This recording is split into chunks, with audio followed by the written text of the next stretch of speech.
In-nies ewlenin fl-establishment nazzjonalista issa anki qed jattakkaw fil-beraħ is-Supretendent tas-Saħħa Pubblika, il-Professur Charmaine Gawci.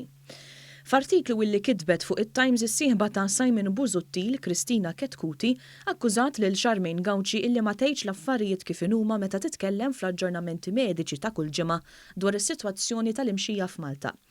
Ketkuti, waħda minn ta' quddiem li ħarġet bruħa u bġisimha favur il-kap tal-Partit Nazzjonalista Bernard Grech, talbet lil Professur Gawci biex tieħu l-vaċċin għal COVID-19.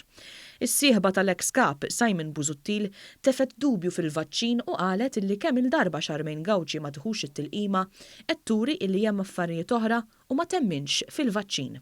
Lil Charmaine Gawci Ketkuti qaltilha illi tagħmel diskorsi tal-House of Lords li fi kliem ieħor lis-Supretendent tas-Saħħa Pubblika, is-sieħba ta' Busuttil qaltilha li qed tagħmel diskorsi pompużi mingħajr sostanza. Kristina Ketkuti implikati li l-Professur Gawci hija pupazz tal-Gvern u li tieħu miżuri finta għal ġid tas-saħħa tal-poplu Malti u Awċi. Qalet illi Gawci kienet kostretta tgħid li l-iskejjel kellhom jiftħu biex it-tfal jirċievu l-edukazzjoni tagħhom fuq il-bank tal-iskola.